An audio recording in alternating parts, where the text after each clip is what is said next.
2 ദിവസം മുൻപ് തമിഴ്നാട് സർക്കാർ പുറത്തിറക്കിയ ജല്ലിക്കെട്ടിനായുള്ള ഓർഡിനൻസാണ് ഇന്ന് ബില്ലായി നിയമസഭയിൽ അവതരിപ്പിച്ചത്. നിറഞ്ഞ കയ്യടിയോടെയായിരുന്നു സഭ ബില്ലിന് അംഗീകാരം നൽകിയത്. ഇനി തമിഴ്നാട്ടിലെവിടെയും സർക്കാരിന്റെ അനുമതിയോടെ ജല്ലിക്കെട്ട് നടത്താനാവും. പ്രതിപക്ഷ നേതാവ് എം കെ സ്റ്റാലിനും ബില്ലിനെ സ്വാഗതം ചെയ്തു. ഇത് തമിഴ്നാട് നിയമസഭാ ചരിത്രത്തിലെ നിർണായക നിമിഷമാണെന്നാണ് അദ്ദേഹം അഭിപ്രായപ്പെട്ടത്.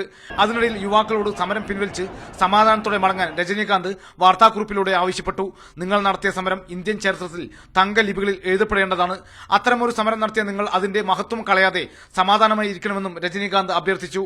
ഇതേ അഭിപ്രായം തന്നെയാണ് കമലഹാസനും ട്വിറ്ററിലൂടെ പ്രകടിപ്പിച്ചത്. നടനും സംവിധായകനുമായ രാഘവ ലോറൻസ്, ചിമ്പു എന്നിവരും യുവാക്കളോട് സമാധാനമായി സമരത്തിൽ നിന്ന് പിൻവാങ്ങാൻ ആവശ്യപ്പെടുകയുണ്ടായി. മദ്രാസ് ഹൈക്കോടതിയിൽ 70ഓളം ഹർജികളാണ് ഇന്ന് മറീന ബീച്ചിലെ സമരക്കാരെ പോലീസ് ബലം പ്രയോഗിച്ചത് സംബന്ധിച്ച് വന്നത്.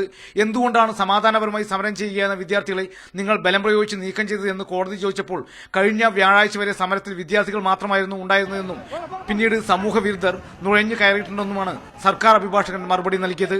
മാതൃഭൂമി ന്യൂസ്, ചെന്നൈ.